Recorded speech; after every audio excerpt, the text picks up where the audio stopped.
This is the Depth Mystic Community Podcast, episode 34. Featuring Jungian Depth Mystic Zach Tolan. Promotional Manager Zach Tolan.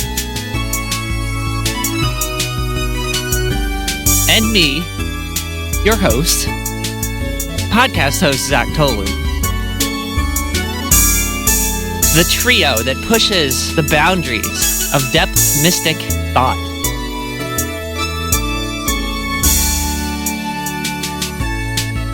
So, where are we this week, Jungian Depth Mystic Zach Tolan? How's your week been going? Pretty good. I feel like having done 33 episodes, we're now in the next numerical chunk of our podcast. In Dante's Divine Comedy, there are 33 chapters devoted to the Inferno, 33 to the Purgatorio, and 33 to the Paradiso. And I think there's one extra chapter. But now that we've broken the 34 barrier, it's like we're starting a whole new section. And what do you think this section is going to be about? Do you have any predictions? You're the court astrologer, and you can tell us, what do you predict for the next 33 episode chunk? Well, these things are pretty hard, but I suppose as the second chunk of 33, we will get a kind of grounding and entrenchment, solidifying the roots, kind of like the second day after the crucifixion, when Christ was buried in the tomb. And legend says that in order to ground the process of salvation, he had to go all the way to the depths of hell and return. So maybe that's what we're going to do in these next 33 episodes. Well, I mean, that's a prediction, I guess. It sounds a little dark. It's hard to imagine that all 33 episodes will be the same. I can imagine we talk about all sorts of things myself. Well, you asked the court fortune teller, the vizier, the astrologer, for a prediction. So I gave you one. Okay, that's great. And now you have to help me with this week's episode. Just episode 34. What do you think this episode should be about? Well, that's what we're here to find out. I mean, we've got a dialogue going. And we've got a podcast to do, a community to sustain. The weekly podcast is the proof of the vitality, the continued existence of our community. How about this? We can continue the topic of the book of Job and Carl Jung's answer to Job and the evolution of monotheism in our time. Yeah, that's what's on my mind, I can tell you that. I've been thinking about this idea of the vulnerability of God. God basically giving up his almightiness that he might become a human being, vulnerable to everything that people experience, which is ultimately death, blood sacrifice. And it's that moment when Jesus bleeds as he's nailed to the cross that seems to me the central moment of my interest in the story of monotheism. As I said before, it's the only place in any of the monotheistic religions where God shows himself to be vulnerable. And that's one of the reasons that the other two religions reject it, on the grounds that that's not possible for God. But Christianity embraces it. It says it's not possible for God not to do that, because otherwise he wouldn't be a God of salvation, worthy of praise. It's precisely because God does that he's worth our time and energy. And the Catholics who participate in the Mass, they acknowledge each time, they say, let us participate in the mystery. I forget the exact words because I'm not Catholic and I don't know the ritual by heart. But the point is, if you were going to level the accusation that what they're doing is simply illogical, they have a ready response. We know. That's why we call it a mystery.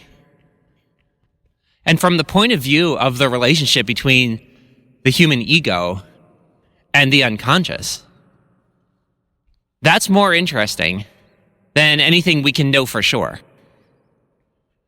Because the problem of our time is that human beings have an unconscious, and it compels them in ways that their consciousness does not yet know how to deal with. At least that's how Jung would say it. If we look at it from a biological perspective, everything in the entire biological kingdom is fighting for its life and its prosperity. I think what Christianity is trying to get at is perfectly in line with what Charles Darwin was saying, which is that if organisms' genetic material has been selected over billions of years for one major characteristic, which is that it knows how to survive and replicate itself and assist in the survival of its offspring. If we just take a biological definition of life and then we apply it to humanity, we say, well, humans are no different. They have a bunch of genetic material that was selected for that purpose. But Jung is saying that the problem is that our consciousness is not readily equipped to deal with that. The preconditions of our consciousness require the exclusion of many things. And historically, it would be the function of religion to help us reconcile all of those things that by necessity we have excluded. Now, biological instinct and drive, these genes which have been selected over millions of years for their survival characteristics, may or may not be the only source of the inability of consciousness to handle the situation. But they are an abundant source. Which is to say, we have so much instinct and drive and compulsion and characteristics that consciousness either can't comprehend or actively dislikes, either through intellect or emotion. Our consciousness rejects it. Certainly, a vast abundance of the reasons for that are the genetic material we have that fights like all living organisms. We don't want to look at that because we have a kind of higher reason that thinks about justice. We think about fairness. We think about how unfair it is that some organisms should succeed at the expense of others in the struggle. Darwinian biology might not be the only reason that our consciousness rejects certain things, but it's certainly an abundant one. Okay, yeah, that's pretty compelling. I guess maybe if we are trying to reconcile science and religion, something like what you're saying has to apply. And if I hear what you're saying correctly, Carl Jung's point is that the way in which science meets religion is in the fact that consciousness or the ego of people has to form a relationship with the unconscious, and that it struggles to do so, and that's the purpose of religion. And that is, I think, within the bounds of a scientific perspective. Even though the idea of the unconscious remains probably unacceptable to a large number of people who think they believe in science. Yeah, and that's weird because if you define the unconscious as things that aren't conscious, it shouldn't be impossible to believe in that. I guess the problem is a lot of people's consciousnesses think there is no unconscious. They think consciousness has a grasp on everything, and they refuse the domain of religion and Jungian psychology on account of the fact that they don't realize that there are unconscious forces, not just outside of them, but within them, that are actually very difficult to resolve with most people's consciousness. I kind of agree with you.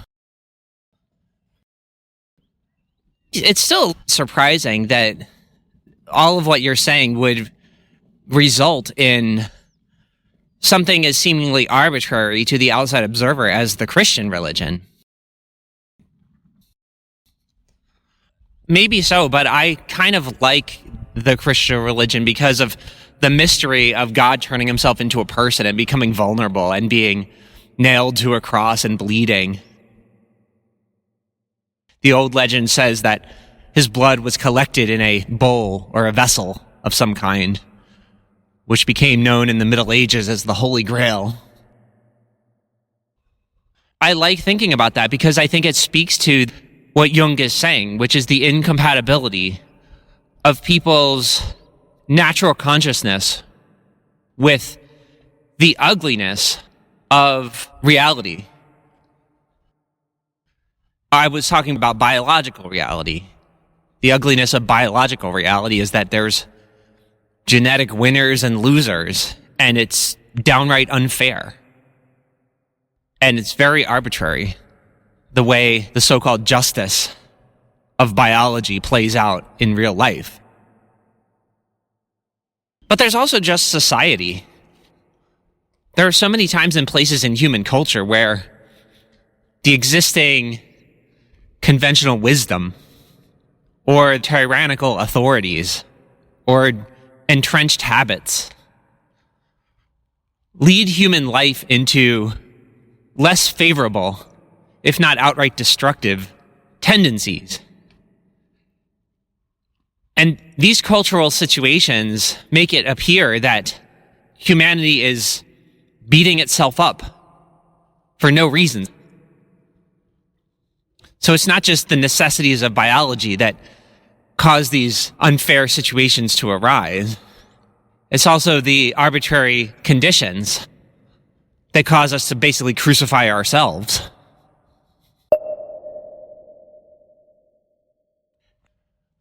If I understand correctly, Jung thought his answer to Job was his best and most important book.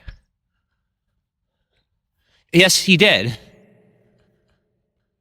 And this is a man who wrote many scholarly books, but Answer to Job is not written from a scholarly perspective. It's written from a passionate, internal testimony of Jung's mind. It's Jung's literary testimony reconciling his insights as to the nature of the human psyche with the Christian religion. But the audacity of it is that he's getting under the Christian religion. It's as if he's digging his shovel underneath the whole of the Christian religion and giving us an insight into it from a psychological perspective, which is to say, from a deep understanding of human nature as he discovered it. He's gaining a true understanding of human nature, and then he's analyzing Christianity from that deep understanding. He's bridging this huge gap between the scientific process of understanding human nature through observation and traditional religion. Well, that's pretty impressive.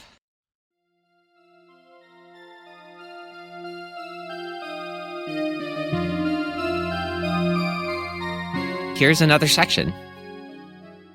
What is it with this God who makes himself vulnerable and bleeds that is so central to the monotheistic idea? What say you, Jungian depth mystic Zach Tolan? Well, that's the question we're answering. And as Carl Jung says, it has something to do with God's incompetence, his lack of omniscience that he displays in the book of Job. He brags about his power, and he says to Job, I'm so powerful, what right do you have to call into question anything about me? Which is, as Jung points out, not an argument. And Job wisely shuts his mouth. He realizes he's outmatched in terms of sheer strength. But the question posed still requires an answer. And Jung suggests that the answer can't happen unless God becomes a person, makes himself vulnerable and weak like people. But what then? What do you do once that's happened? Well, you tell the story of Christianity. There's a specific time and place where it's most appropriate for God to make himself vulnerable. And that is at the height of tension between the Jewish religion in its ancient form and the Roman Empire. I guess the empire is the thing that's most powerful in the world and most worthy of causing the one true God made flesh to bleed. Christianity is subtly suggesting that Rome is the power worthy of causing God to bleed. Why else would it focus so exclusively on Jesus of Nazareth at the expense of any one of a number of teachers and martyrs that might possibly be thought of as God made flesh? It focuses on this one story, and the climax is the one where the Roman Empire uses its form of political control to execute just one person who is thought to be the God-man, but that form of execution is understood as widespread during that period.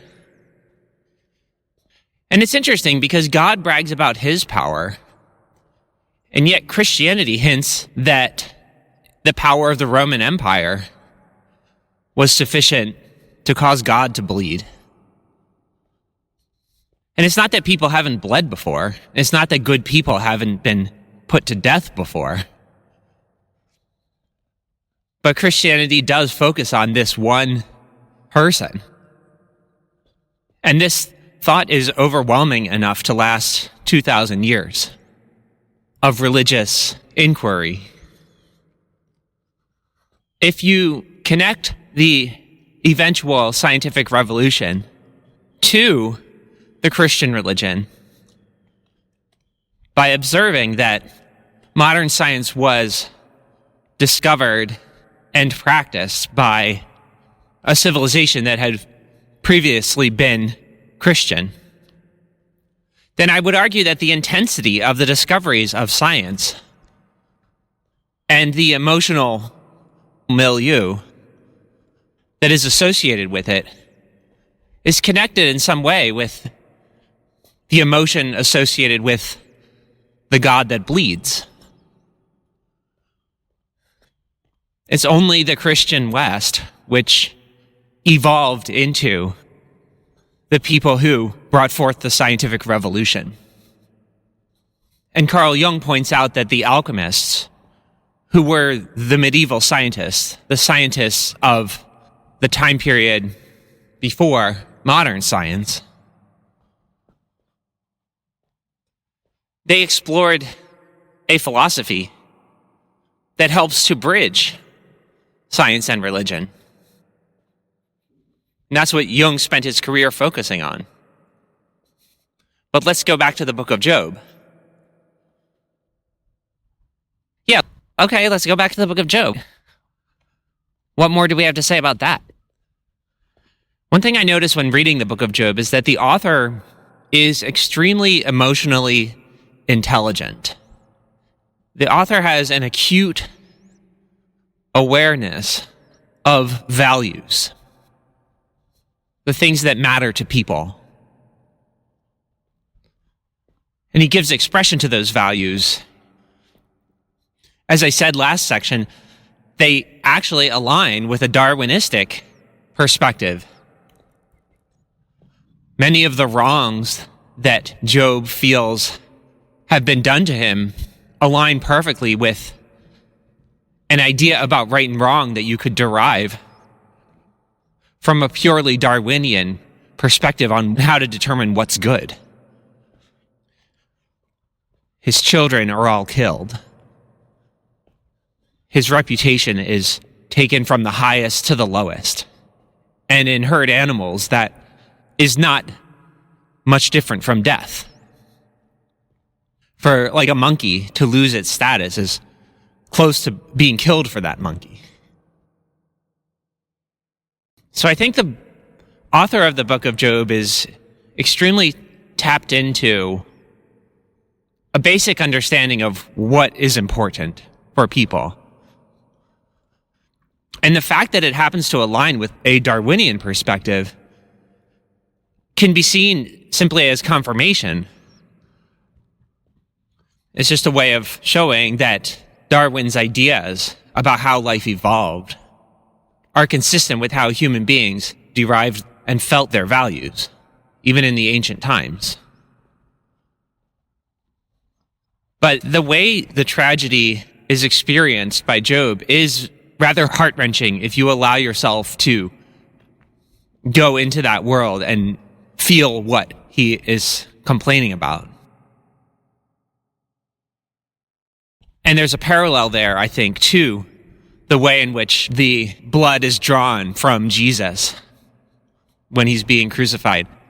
There's a similarly heart-wrenching feeling. And civilization wanted to go in the direction of more fully understanding that feeling. And so over the next 1,000 years, the Roman Empire became more and more Christian, and the most coherent organizations and authorities focused their full attention on this feeling of the innocent man being unjustly treated. We might be able to say, using some neo-Taoist terminology, that the yang of the Roman Empire, which brought civilization to that part of the world, in doing so, had such a deficiency of yin, so completely lost track of the values that are written about in the book of Job, that it needed to correct itself with the yin of Christianity that went inward and focused almost exclusively on this one event, the sinless man, the idea of injustice, and about the transformation of the inner world, the spiritual world, that results from basically losing track of those values. That's what I see in the cross. I see Rome had to conquer the world, but in doing so, it had no radar for virtue. And Jesus is thought to be the perfect man, the most virtuous man ever. And the Roman Empire had no way of detecting that on its radar system.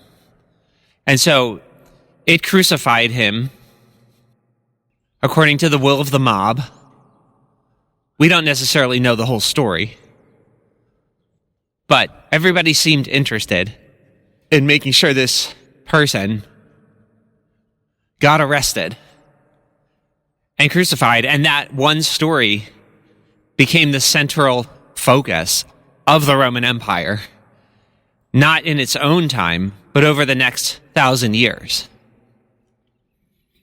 So the mystery of why this story is so compelling overtook Roman civilization. And that's what we're trying to understand.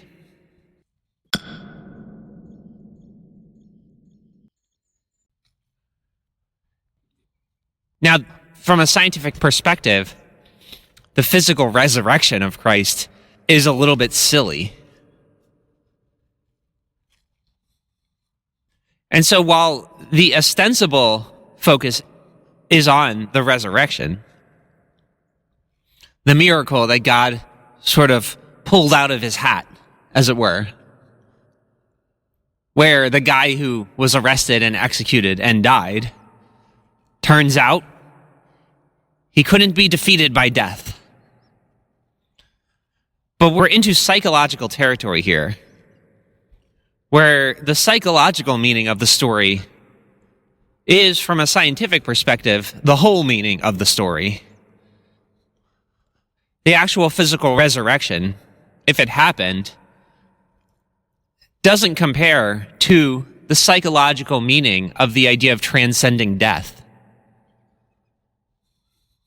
Because death has a psychological characteristic.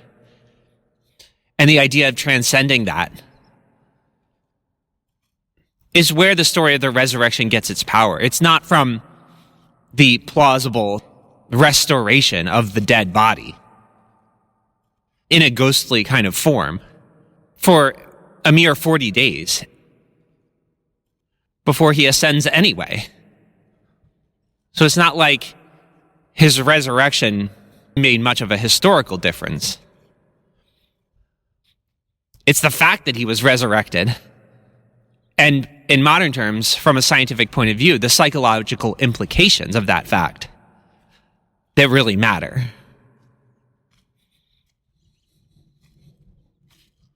But what everybody can probably agree on is that the crucifixion occurred. Everyone will agree that that's completely within the realm of possibility. And so that's what's of such great interest to me, why people obsess over that so much.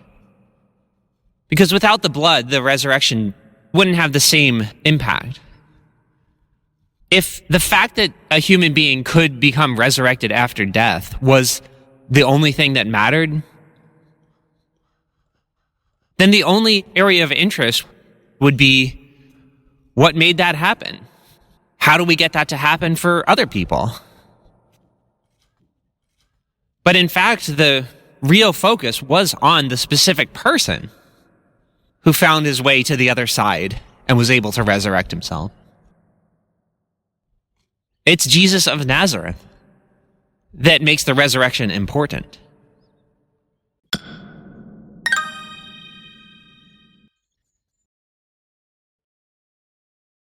The piercing of the flesh of Christ. This is the moment where the Christian religion distinguishes itself from the other monotheisms in saying that God has something inextricably bound to humanity, like he actually is a person. The blood of Christ, the puncturing of the body of Christ, the transcendence of death, the insistence upon the existence of another world. We call it the spiritual world, or heaven, or maybe hell, but another world other than earth, wherein the consequences of one's moral behavior and even one's thoughts will be judged. And I suppose in one way or another, people have always believed that there are spiritual consequences to one's behavior, but Christianity makes it explicit. There must have been a yearning for such a world, prior to the insistence upon the existence of that world in the wake of the resurrection and subsequent spreading of the good news. I don't really know what the people of that era actually thought about heaven and hell and the idea of karma, which we see in India, but I don't know what the Roman version of karma was. I do like the multi-layered reliability of the blood of Christ. In particular, the puncturing of the flesh. The story is that God used human eyes and human ears to experience the world. God himself became a human. He had the same virtue as Job, which is to say he didn't do anything wrong. He didn't have the same wealth and status and biological abundance as Job. In fact, he was, to all intents and purposes, a nobody. And even if Jesus of Nazareth himself, the actual person, may have had some actual shortcomings back then in real life, the legend that grew out of his life was completely latched onto by the entire civilization.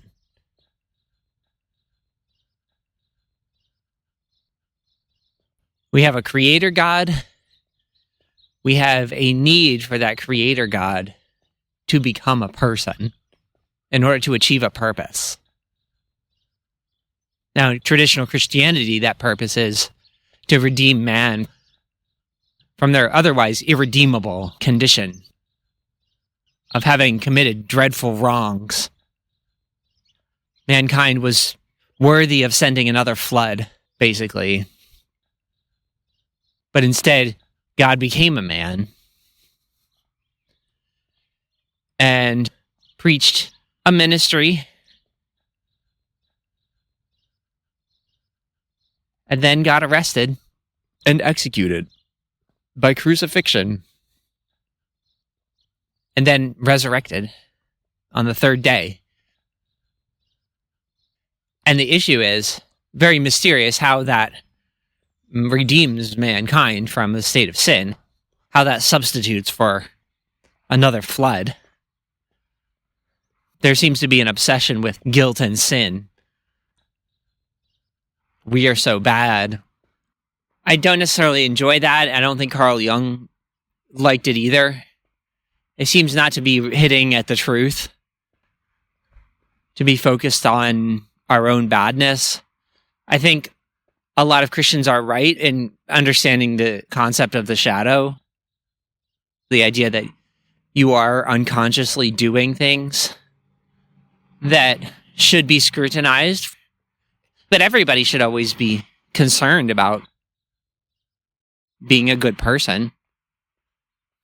You would like every culture to have some mechanism by which they help people become good. The traditional Christian method being to meditate on the fact that the only way God could redeem mankind from its collective badness was to crucify himself upon the cross. And the presumption here appears to be that the people were not sufficiently self-reflective. I think that must be what it means to be stuck in a state of sin. And the crucifixion and resurrection is therefore supposed to enable them to be more self-reflective and become more self-aware, which is to say they recognize they're in a state of sin. But furthermore, traditional Christianity lifts the burden of that sin from them at that point, merely because they believe, for God so loved the world that he gave his only Son, that whoever would believe would have eternal life. Now, this act of believing is obviously very private. It can happen to a person where either they just begin believing without even thinking about it, without choosing to, or they actively choose to believe. But it's an interior alteration in their psyche that Christianity emphasizes most, rather than any external behavior. There is also, of course, the body of Christ, which the church came to be known as. The collectivity of people who believe in this story become a community. And so there's also a community. And there's a long history of how the members of that community interact with each other. As we know, there are many points of disagreement, some of them reaching a level of intensity that causes the groups to go to war. But I think the thing that unites all of them is that they believe in the story about God sending his only son. But obviously, the time and circumstances of the life of Christ have to contain all of the conditions required to render Jesus the perfect sacrifice. Otherwise, he wouldn't be an adequate sacrifice, and the job would not have felt complete to all the Christians. And one thing that the history of Christianity proves is that the sacrifice of Jesus of Nazareth does feel complete and therefore cathartic.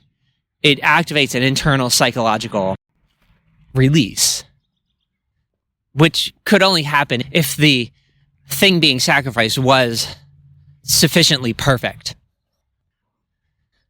And so, why is it sufficiently perfect? Well, apparently the conditions, the time and place, on the one hand, and the specific person on the other hand, were a perfect combination. God needed the perfect stage upon which to perform the life worthy of the perfect sacrifice. And that stage was Palestine, at the time when the Roman Empire had just consolidated.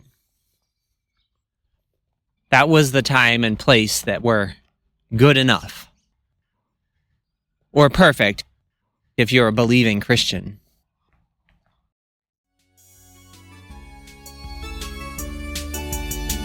That's going to do it for episode 34. A bunch of segments on the blood of Christ, Christianity, the book of Job, Carl Jung's interpretation. I kind of threw everything in. Maybe I had a couple different angles, but that's what I ended up talking about. We'll see you next week.